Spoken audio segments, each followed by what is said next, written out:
The government encouraged the manufacture and importation of military firearms for the criminals to use. This is intended to foster a feeling of insecurity, which would lead the American people to voluntarily disarm themselves by passing laws against firearms.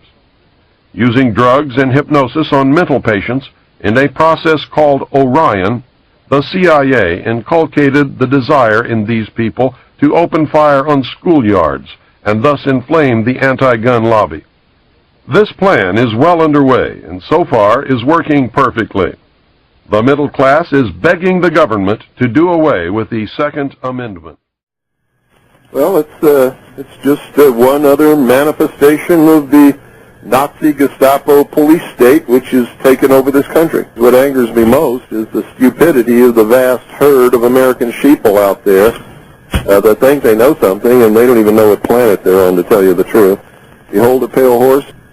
Well, actually, I wrote it over a period of years back beginning in the early 80s and continuing up into about 88. I finished it, I believe, in 89. And I may have added a couple of things in 90, and then it was published in December of 1990. I have no idea. It's been the #1 underground bestseller of all time with no advertising whatsoever. And people sell it on the street corners in New York City. Barnes & Noble had to take it off the shelf in their New York City bookstore because it's, by their own admission, it's the most stolen book in their inventory. Yeah, every prediction that I ever made has come true, except for one, and that was only because I had not realized that they had gone as far as they have, and that prediction that I was wrong about was that Manuel Noriega could not be tried in American court and sentenced to an American prison, as he was the head of a sovereign nation and thus had diplomatic immunity, just like anyone he would send to our country to represent his country. And, of course, that certainly proved that no one in the world is safe now from the encroaching New World Order, and they can go after anybody they want to, including the President of the United States if they want to, and Americans don't understand that. They think we can go after somebody that's the head of a foreign country, but we're still safe. We're not safe. Nobody's safe anymore. Well, either Americans are going to wake up and they're going to stand up in unison and take up arms and challenge the federal government to step back within the boundaries of the Constitution, or there's going to be a civil war in this country. The only alternative to that is total enslavement of the entire human race on a global scale, because that's where this is going. This is all about a one-world totalitarian socialist government. It's about destroying all existing nation states, destroying all existing religions, save the religion of those who are bringing this about, which is the secular humanist socialist religion. The people whose ancestors came to the New World to escape religious persecution in the Old World stood and watched the Branch Davidians burn, including all of their children, all of their women, and they cheered and said that it was because they were a bunch of religious fanatics. I heard Christians say that. I heard Orthodox Jews say that. I heard Baptists say it. I heard Catholics say it. And to their shame, I have to tell them that they are not religious, moral people. They are stupid, ignorant sheeple who are on the verge of enslavement, and they're going to deserve exactly what they get. I have no sympathy for them whatsoever anymore. I used to cry big alligator tears for them in their ignorance, and I used to do everything I could to wake them up. I've drawn my line in the sand, and I'm going to do what's right by God, and I don't give a damn who cares or who likes it or who doesn't, even if it means I have to die on my doorstep. Not only will I not come in, but if the Civil War has to start right here, it will. I am not a tax fraud or a tax cheat. I pay all legal, lawful, and constitutional taxes which I am required to pay. I've never defrauded any bank or any person in my entire life, and I will protect my rights with the tools given to me by the founders in case it should ever come to this. And if the rest of the sheeple want to proceed into the pens and get sheared and then continue up the ramp to the slaughter, that's their business. No matter what happens here, I win. Why do we have to look at the communists? It's happening right here in the United States. Has been for quite some time.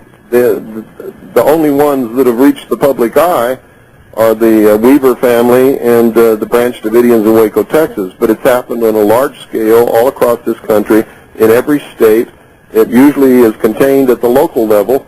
And one of the indications that you will know that I'm right is that you haven't seen what's happening here on any of the major news networks, and you're not going to, because I've taken a stance documented in the law. I've posted it on my web page. I have stated that I am a portion of the unorganized militia of the state of Arizona and the United States of America for many years, and that my stance is well-grounded. I'm right. I have a right to do what I'm doing, and anybody that comes up here and tries to encroach upon my rights or take away the protection of the Constitution from me and my family is going to get a bullet. But the truth is, the policeman came right out of the community where the sheeple live. Why would anybody think that they're going to be any smarter than the rest of the animals out there? Well, it's absolutely true. He is a big exception. There are only about 3 sheriffs in the entire country who know what their authority is and have the guts to take a stand. This is the only police chief that I've ever heard of who's taken the proper stand. So if you want to know if they're going to go along with it, yeah, they'll go along with it to get their little paycheck. See, they've sold their country out for what, $20,000 a year, $30,000 a year? That's pretty cheap, isn't it? And for maybe they'll get a retirement check in 20 or 30 years. So they sold their whole country out. They sold their children's future. They sold their grandchildren's future and their great-grandchildren whom they haven't even seen yet. Well, in the first place, you're wrong in your premise. They don't think at all. That's why commercials are 30 seconds long. That is the attention span of the average American sheeple. They can't think beyond 30 seconds.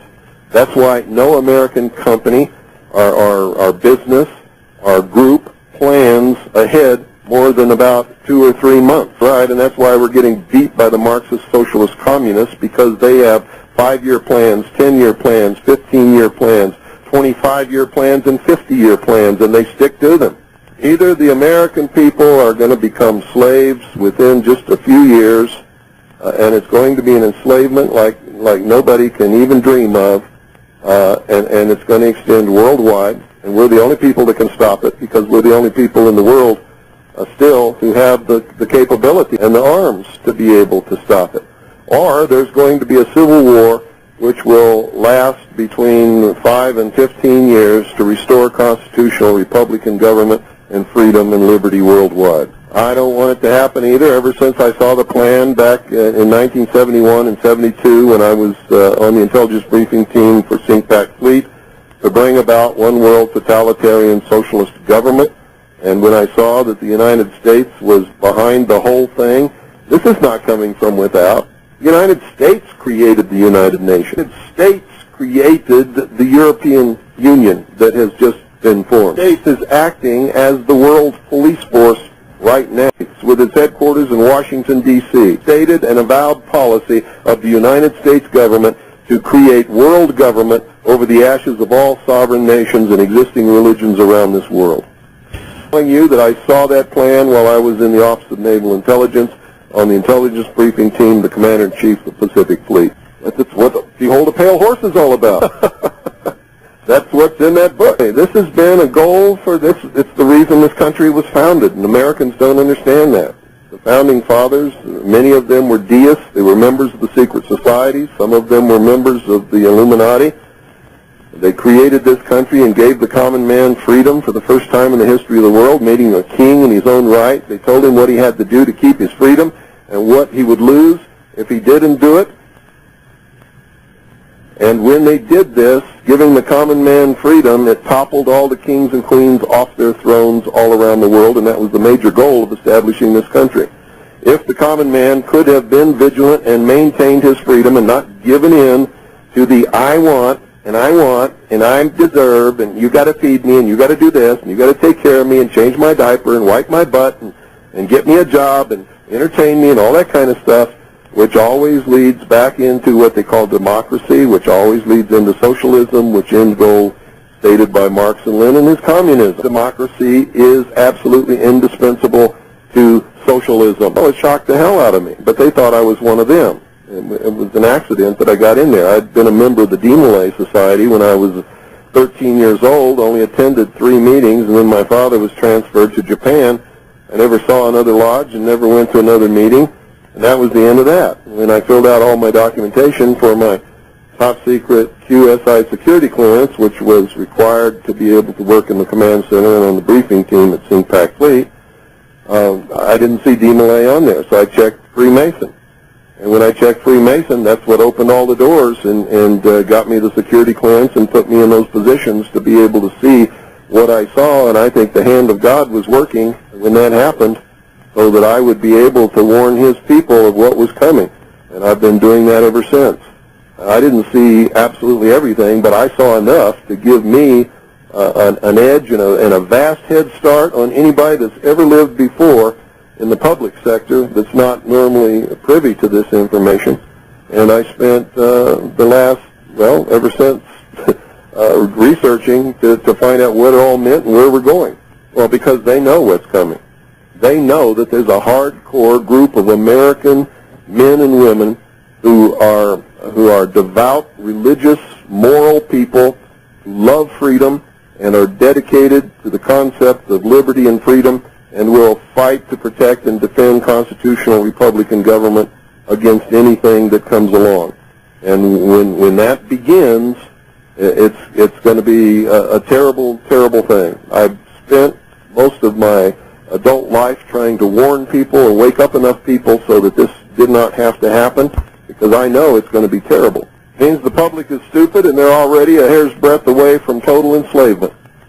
If they had any brains at all, they would have said, no, I'm not taking that. And if you don't like it, that's tough. And all those businesses and all those driver's license bureaus and all those the revenue that it brings in for all those cities and counties would have just evaporated in smoke, and they would have backed down and said, okay, you don't have to do it. We'll do it another way.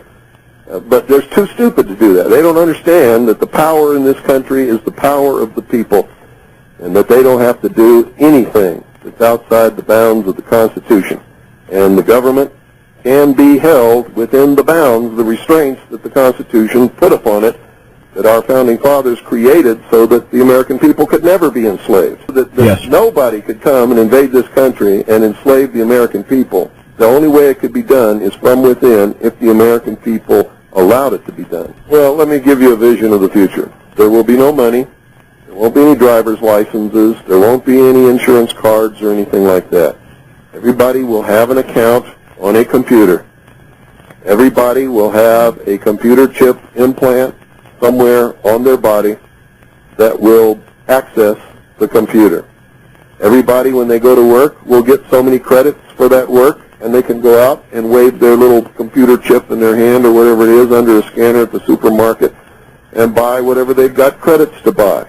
And if they don't have credits, they got to stay home until they get some credits. What's insane about it is that the American people think that that would be convenient or that that would be good for them. It is the ultimate in-run goal to enslave the populace and to steal what's left that's not already stolen by the elite who are engineering and machinizing all of this stuff to make it come about. The goal of a debt-based economy is not to get caught stealing. And that's what they're doing, stealing the wealth and the substance and the nation right out from under us. And that's the only end result that can come out of a debt-based economy. And the only way that they can't get caught is if the people allow them to go to a cashless system. Then they can never get caught. But if they don't go to a cashless system, eventually the economy will collapse and they're going to get caught. They want to go to a cashless system, and that's why they ultimately have to. Anybody understands how this economy works and what the end result of a debt-based economy where the interest is never created or printed, and the way that it works, have to collapse, or they have to go to a totally cashless system in order that they don't get caught and are able to perpetuate the theft. The only way to keep it going until they do that is to keep creating more money, which creates more inflation, which devalues the value of what everybody is earning and making, and that's why everybody feels more and more strain every year and keeps sucking more and more out of the system through the bogus Internal Revenue Service income tax system so that they can keep from getting caught as long as possible. Well, they are 3-year-olds. That's their mentality. The average American has never had an original thought in his entire life, or her entire life. And if they're not told what to think, they cannot think. And that's the truth. Clinton didn't do anything except eliminate the deficit. You know how you eliminate the deficit? You either don't spend as much so that you stay within the bounds allotted by Congress, or you have Congress pass more allotments so that you can spend more than what you need to spend. It did not pay off the national debt, did not balance the budget. Have a deficit. A deficit is when you spend more than what you've been given. So when he says we got a zero deficit, that means absolutely nothing except Congress is allotting more money for the government to spend because the government is not spending less. They're spending more than they ever have had.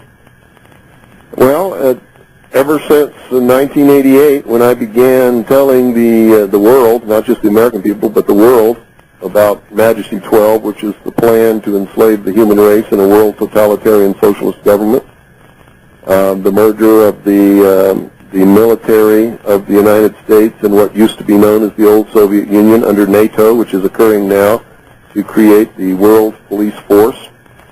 Most people don't understand that NATO is an arm of the United Nations. It was formed auspices of the United Nations Charter and takes its orders from the Security Council.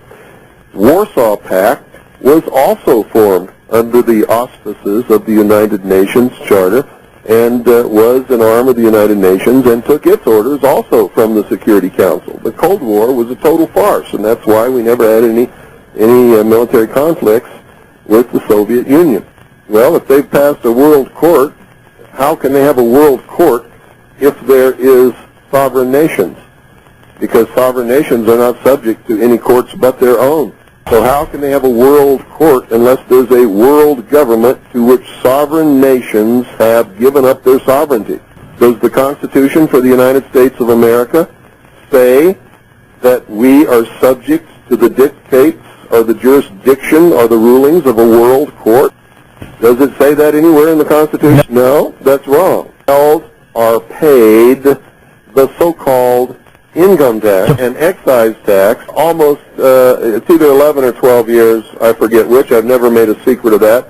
I am not liable for the so-called income tax administered by the so-called Internal Revenue Service, and I am not, but I do pay all lawful and constitutional taxes, which I am required to pay and always will. Well, a lawful tax would be a state sales tax down at your local grocery store. A lawful tax would be a property tax for which you paid for it with the fiat Federal Reserve notes instead of gold or silver coin. You can't pay off a debt with a debt. So you never really purchase anything in this country in this debt-based economy with the fiat Federal Reserve notes. All you do is take possession under a lease, and the ownership stays with the government.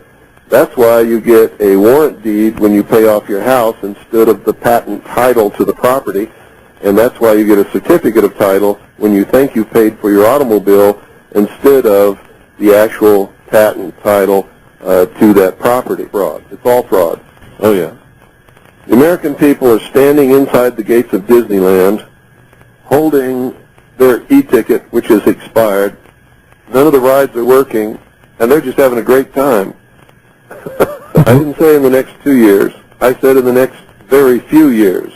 I don't have a crystal ball. God does not whisper in my ear. I'm not a prophet, and I'm not a psychic. From what I saw in that plan when I was with ONI, and what I have researched since then, tells me that within a very few years, the American people are either going to be totally enslaved in the worst enslavement that you can even dream of, or there's going to be a civil war actively being fought under the most terrible conditions in this country. I care. They're not my leaders, and it's not my government anymore. They have subverted my government, destroyed it from within, and my only hope is that I can find enough good American patriots who are moral, who are good men, who understand what liberty and freedom is all about, to go in there and restore constitutional Republican government by any method that it requires, including the force of arms. Otherwise, my children and my grandchildren and my great-grandchildren are going to be slaves. It's not my system. It is not operating within the boundaries of the Constitution. They have thrown the Constitution out. It is treason in operation. There is a subversion of government going on as we speak in the halls of government throughout this country, not just in Washington, D.C. Absolutely. They have declared war upon me and all patriots and everybody in this country who is a loyal constitutionalist, who has taken an oath to protect and defend the Constitution against all enemies, foreign and domestic. And if the Civil War has to start on my doorstep, that's as good a place as any. Somewheres, might as well start right here. We spoke to Sheriff Arthur Lee last night. Arthur Lee says that I'm right, that he has jurisdiction over the feds in this county, and he has told them not to come in this county and harass this family. Sheriff, this is a good American community here, and there is a very strong militia, and not just here, but good, solid Americans all across this country are sick and fed up, and we know that if they attempt anything here, there's going to be a war the likes of you can't conceive of what's going to happen. Your vote doesn't mean a damn thing, and if you haven't figured that out yet, then you're too far gone to even be listening to me. My head caved in. I've lost my left leg in this fight. We've been shot at. We've been threatened. They made it so that we couldn't work for anybody. But,